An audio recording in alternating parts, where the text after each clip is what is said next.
أعوذ بالله من الشيطان الرجيم. بسم الله الرحمن الرحيم.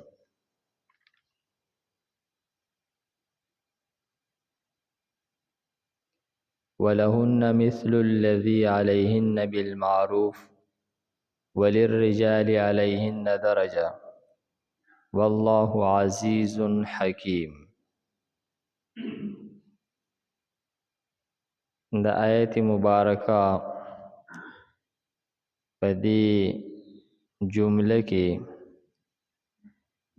د زنانو او د نارینو د حقوقو ذکر کوي او بیا د نارینا د یوې درجې فضیلت بیانېږي. فرمای ولهن او د دې زنانو د پاره حقوق دي مثل الذي پشانتی د هغه حقوقو علیهن چې په دې زنانو باندې دي. دا تقریبا سلور کلمې دي، یعنی سلور الفاظ دي او په سلور الفاظو کې د معنیو یو سمندر هغه رابند کړی دی.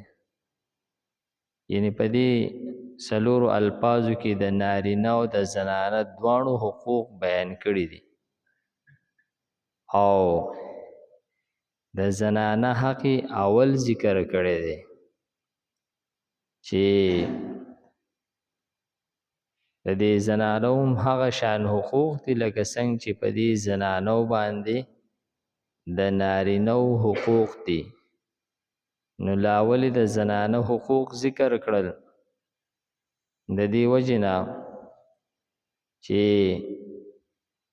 په دور جاهلیت کې خلکو به د زنانو حقوق اړو منل نه، یعنی د نارینه حقوق د پخوانه را روان دي، لیکن د زنانه حق چې دا په دور جاهلیت کې بالکل و نه، بلکې زنانه چې دا په انسانانو کې نشمارل کېدله. د دې متعلق د پلاسپرانو دا رای وه چې دا انسان نه دی، دا د انسان د خوشحالولو دپاره الله تعالی یو مخلوق پیدا کړی دی. نو دې آیت مبارکه کې وفرمایل چې څومره حقوق د خاوند دي هغه مره حقوق د دې زنانه هم دي، یعنی د دوی حقوق په یو بل باندې بالکل یو شانتی دي ځکه دواړه انسانان دي. نو حقوق کې یو شانوالی دی او فرمای وللرجال علیهن درجه، نارینو ته په دې زنانو باندې یو درجه سیوا ده او هغه درجه د نگرانی ده. یعنی نگرانی دا به د نارینه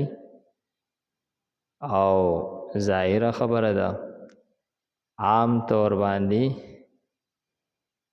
تحفظ او یعنی زنانه ذات دا یو نازک هغه مخلوق دی، د دې لپاره حفاظت ډیر ضروری دی.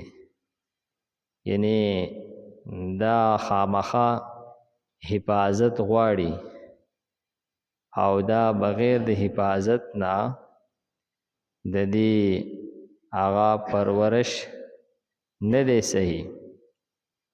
او د دې حفاظت چې دی دای د نکاح په شرایطو کې هم بیان کړی دي چې نکاح هغه سړی کولی شي چې د ښځې ته حفاظت ورکولی شي. زنانه که یو سړی د یو زنانه حفاظت نشي کولی نو دی د نکاح کولو شرایط په دې کې نه دي برابر.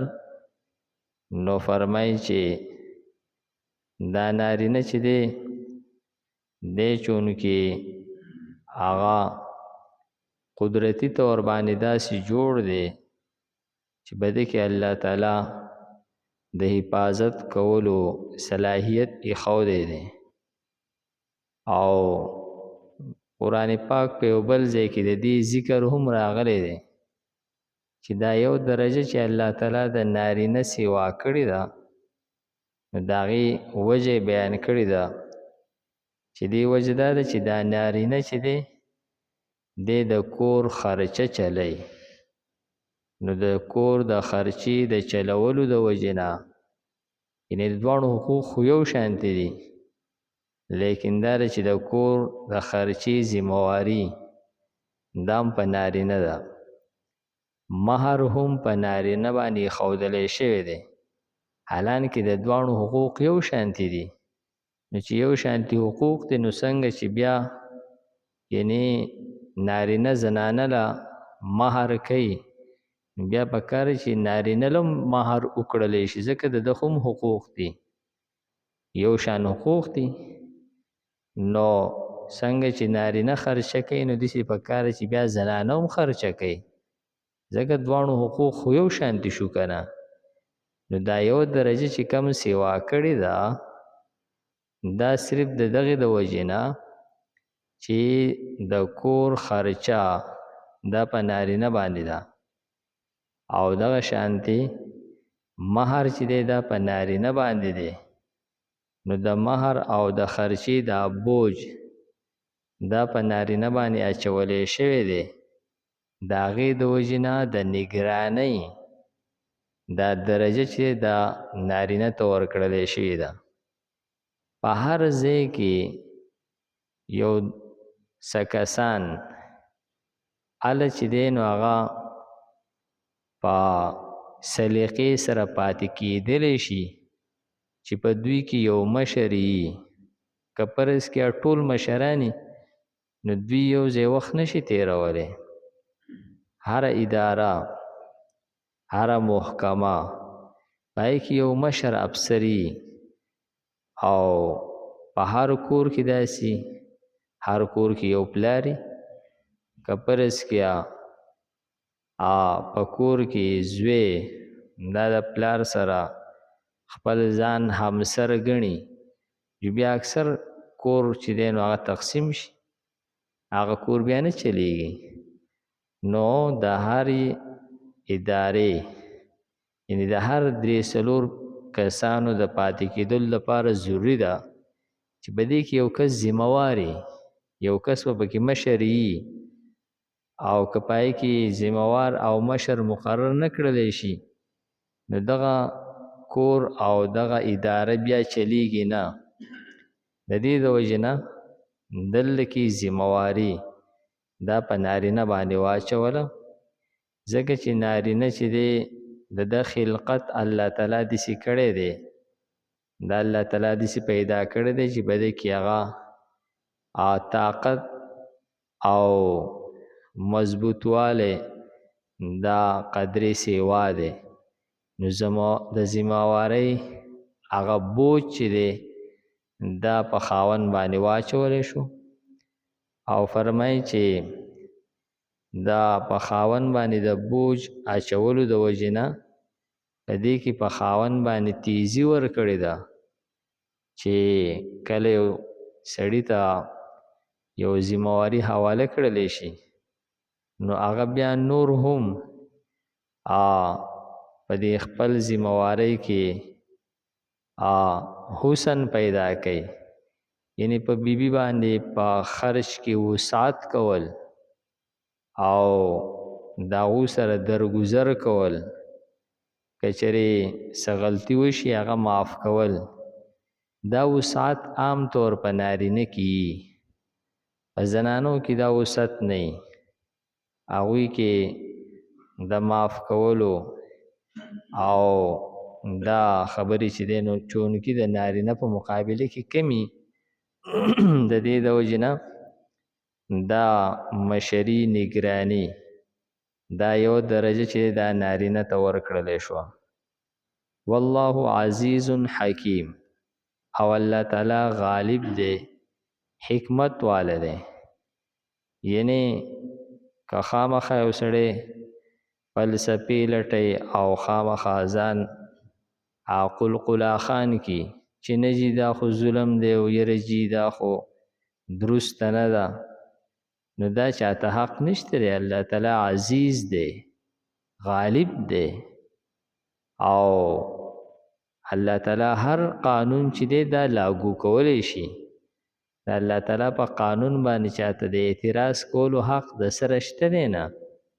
داسې څوک نشته دی چې د الله تعالی په قانون او په فیصله باندې اعتراض وکړي. حکیم حکمت والا دی، په هر حکم د الله تعالی کې حکمت دی. هغه حکمت مونږ ته په سمجھ کې راځي یا نه راځي جدا خبره ده، او ضروري نه ده چې یاره مونږ په پارځه کې د الله تعالی په حکم کې حکمتونه لټو، په دې کې څه حکمت دی او په دغه کې څه حکمت دی. دا زمونږ کار نه دی. زمونږ دپاره خو د یو خبرې صرف دومره کېدل چې دا د الله حکم دی، بس ټیک شو، دا د الله حکم دی، دا ما منلی دی. او دا د الله تعالی یو خصوصي کرم دی چې د الله تعالی په حکم کې حکمت خامخای. حکمت د انسان پیدې ته ویل کېږي.